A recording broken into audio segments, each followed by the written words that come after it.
Hello everybody, সবাই কেমন আছো? আশা করি অনেক ভালো আছো। আজকে আমরা সর্বশেষ প্রস্তুতির অংশ হিসাবে বহু নির্বাচনীগুলো দেখব, যে কোন বহু নির্বাচনীগুলো আমাদের পরীক্ষায় আসতে পারে। বেশি পড়াবো না, কম পড়াবো, কিন্তু যতটুকু প্রয়োজন ততটুকুই আয়োজন।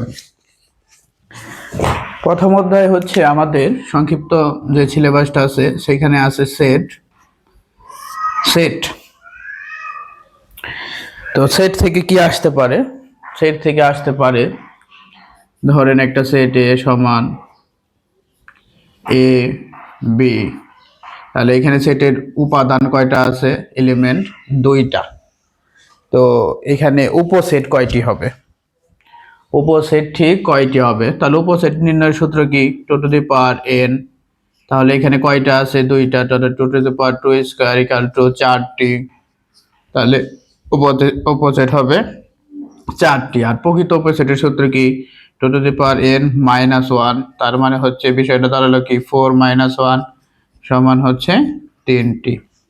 তো এই নৈবিত্তিকটা 100% ইম্পর্টেন্ট রাখতে হবে। এই নৈবিত্তিকটা, যে কোনো সেটের উপসেট ঠিক কতটি আছে। তাহলে আমরা দেখেন এখানে উপাদান আছে কয়টি? দুইটি। তাহলে উপসেট হবে কয়টি? চারটি। ওকে, একটা গুরুত্বপূর্ণ নৈবিত্তিক আমরা শিখে ফেললাম। এবার ধরুন যে, তাহলে এখানে উপাদান ধরেন এ বি সি, তাহলে উপসেট কয়টি হবে? Two to the power 3 equal to কয়টি? 8টি।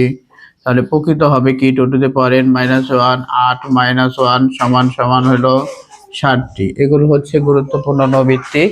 এগুলো হচ্ছে সুন্দর করে জানতে হবে এবং পরীক্ষায় ঠান্ডা মাথায় উত্তর দিতে হবে। আরো একটি গুরুত্বপূর্ণ নৈবিত্তিক আমরা দেখব, যে x বিলংস টু n। এখানে nটা কি? nটা হচ্ছে স্বাভাবিক সংখ্যা। স্বাভাবিক সংখ্যা দেখেন উপাদান কেমন হবে? x এর মান হবে 4-এর থেকে বড় 5-এর কি সমান। তাহলে 4-এর থেকে বড় 5-এর সমান স্বাভাবিক সংখ্যা কয়টি আছে বলো? একটি। সেটা কত? সেটা হচ্ছে 5। সেটা হচ্ছে 5। আরেক গুরুত্বপূর্ণ আরেকটা নৈবিত্তিক আমরা দেখব, যেখানে রয়েছে দেখেন এ ইন্টারসেকশন বি কে কিভাবে প্রকাশ করা হয়, যে X such that X belongs to A, এবং ইন্টারসেকশন থাকলে আমরা জানি কি এবং হবে, এবং এক্স বিলংস টু কি হবে? বি হবে। এ সমান এক্স বিলংস টু এন সাজ দ্যাট এক্স এর মান হচ্ছে 15 থেকে বড়, 16 থেকে ছোট। এর মাঝখানে কি কোনো পূর্ণ স্বাভাবিক সংখ্যা আছে? দশমিক ব্যতীত। দশমিক তো নেওয়া যাবে না। তার মানে দেখেন 15 এবং 16-র মাঝখানে আছে 15.1, 15.2, কিন্তু এখানে তো এন হচ্ছে স্বাভাবিক সংখ্যা। স্বাভাবিক সংখ্যা, সুতরাং এটার উত্তর হবে ফাঁকা সেট।